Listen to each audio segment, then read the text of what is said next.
Today on Island Focus, you will meet Sherilyn Kajiwara, who is the Special Projects Manager with the Safe Travels Program. So nice to see you again, Sherry. Please share with us what you're doing now and what your responsibilities are. Aloha, Lila. Thank you for having me on. I am here to share with you and your viewers about the Hawaii Safe Travels Program.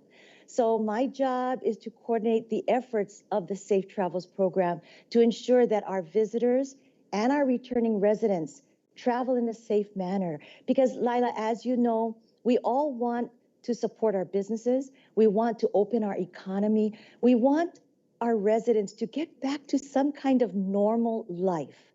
But we recognize we have to do that in a safe manner. So Safe Travels was developed as a program to try to address both of those concerns. And that's what we're here to discuss today. So share with us a little bit more about what that might look like in the future going forward, because we can find out information what it is now. How do you envision this program or this initiative helping us in the future? Well, Lila, as I mentioned to you earlier, I started with this just last month. And I have to say that it is an excellent program because since January to date, we had about 635,000 visitors come to the state. And of that, Lila, 90% were compliant with the existing rules of the program, which I think shows that it is successful. The problem is that 10% that is not able to meet those needs. So we need, and my job is to assess why they're not meeting the needs. Are we not doing a good job to get the word out? That's part of the problem. Are we not telling people exactly why these initiatives are necessary? I think that's another part of the problem. Lila, what I do want to share with you is of the 10% that don't meet the qualifications, and as you know, currently, anyone coming into the state needs to quarantine for 10 days to be sure that you are free of any virus. The only way to get out of that is to have a negative test prior to boarding your flight to Hawaii. Now, I noticed, Lila, those 10% of travelers, the majority of them are our local residents. For some reason, they opt to quarantine rather than take this option to test and come in and be free. So one of my concerns is, are our residents getting the message? Whatever that message may be for that time, we need to do a better job of letting our residents know what's required.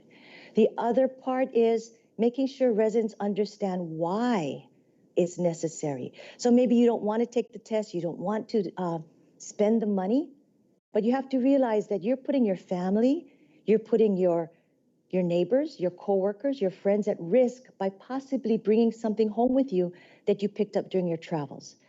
And I think part of that challenge is not just the scientific information and the specific protocols, but also talking to the person's heart, and having them see that we really do care about them personally. I think sometimes the community feels a little bit like they are pawns in a game. That's very true. And as I stepped into this role, I see that I kind of understand why our local residents don't choose to test. And I talk to many, many people, and I understand their perspective.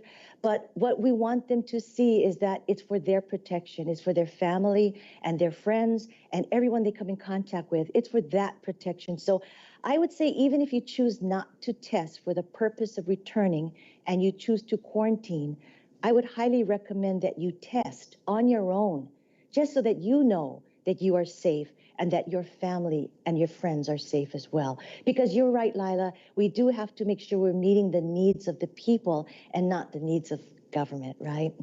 I appreciate you sharing that of that 10% who are not in compliance, that many of them are us, in the community, because I think there is some animosity, if we will, assuming that people who come here who are not respectful of us are visitors. Yes, but Lila, a lot of the people that are coming are complying with our rules. And I think we know well, there's been much talk that the spread of the virus is through community spread, not through our visitors. So that also points to the need for our people here on the island to take care of each other, to take care of themselves, because we control that. We're the only ones that can control that. And all we do is we get guidance, but it's how well we follow that guidance that's going to make all the difference. And I think that is one of the messages that we want people to know. Safe travels is a method to protect our island, but it's only as good as people embrace. Well, and it will be interesting, because this period of time will pass. And it will be interesting if the Safe Travel program continues in the future. I believe that safe travels will continue on as long as there is a health need. There are lots of questions right now whether the variants will play a role, how effective the vaccine will be in travel-related issues or decisions. And we don't have answers to those questions right now. So I can't really say that Safe Travels has an end date. I think it's going to go on as long as there is a health need that needs to be addressed. The program will evolve as we go along. And that's one thing I saw as I came on board. It evolves every day as we learn more things, as we apply new laws and rules, as we make change for the better. Well, thank you so much for your time, Sherry. You've helped to clarify some of our concerns, and best wishes to you all. Thank you. Thank you, Lila. You've just had the opportunity to meet Sherilyn Kajiwara, who is the Special Projects Manager for the Safe Travels program.